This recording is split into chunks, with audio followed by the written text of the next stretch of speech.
in any event, the point is we do anticipate many breakdowns, however you define that term. The only issue the Corvette ran into is when I let Jeremy Savage drive the car. Every car that man touches breaks. Let's see, the first problem we had, within the first block of driving the car, we got a flat tire. And every time he broke down, I fixed his car. So the kid didn't even change his own flat tire, I changed it. Kept going, made it about 300 miles down the road, got another flat tire.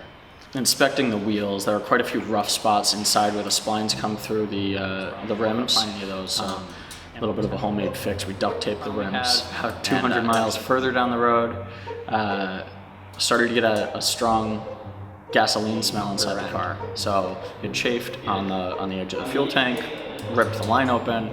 Car smells like burning.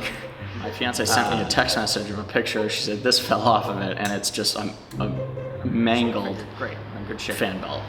So no, turned out the generator was actually an E-type generator, not a Mark II generator. At the same time, started to inspect the car. We were having some brake issues. The fuel from the one tank that hadn't been being used wouldn't make it through the lines for whatever reason. Switched over. Now we're broken down on the side of the road in an oil field, ironically enough, in western Texas. No fuel, 20 miles from any town. All of a sudden, windshield wipers turn off. Northern Arizona, up towards the Four Corners, went through the Grand Canyon. Moving on to Colorado, this is where Jake breaks down and just has all the problems in the world. But we just couldn't figure it out, and we had already scrapped the rest of the day, and we didn't want to waste any more time. We wanted to continue on with the trip, so I kind of called it quits right there. Jake, what's going on, man? With me or with Jeremy? Just kind of in general, what's going on? Well, my car's down for the count. Yeah. Jeremy's car is now down for the count. Oh yeah? He's trying to figure out a solution right now, but whose car's running? It's not looking too good. Do you have an answer for that question? Whose car's running? Big Haas. The newest That's car. right, Big Haas. The newest cars. The Big Haas is still alive. We figured the responsible thing was to leave the Jag in Grand Junction, ship it home, and start looking for a new car. So we took about a 2-day break, saw some family, gave me some time to work the phones. I found a great 1985 Jaguar XJ6. I bought it from the original owner outside of Denver. Fabulous records on the car, just an awesome car. The only problem, air conditioning didn't work. Oh, well, of course, the hardest part of the trip is going to be not having air conditioning.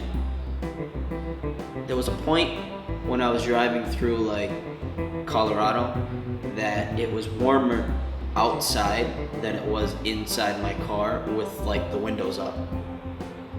It was insane. It was it didn't make any sense. The toughest part was definitely no air conditioning. Going through the desert in Southern California, 120 degrees. The hardest part was, it was a lot of people on the trip. It was a lot of conflicting personalities. Get your hand out of your face.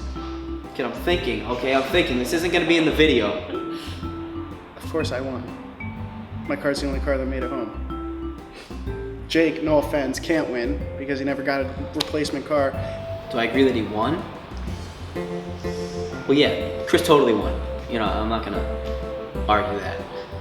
But I think that with a classic car, it would have been a different story. And Jeremy broke down literally once a day, so there's no way he can win. Look, it's pretty clear. I'm not gonna bullshit. It's pretty clear Chris won. But 1992 Corvette. I'm just happy that I actually chose that car for him because I didn't want to listen to him bitch when his car broke down. If there was one person on the trip that was going to be high maintenance about having breakdowns, it was Chris. So, it's all right. He feels like he won, but I think we all know he didn't get the experience out of it that, you would get in, say, a 1962 Jaguar. I would just choose differently what I drove. It would definitely be a Porsche or something along those lines. I would do it in smaller pieces. So I would do 1,000 miles in 2 weeks. So I really had time to, scour for cars.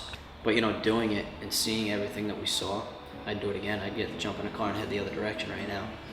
I'd do it over and over and over again.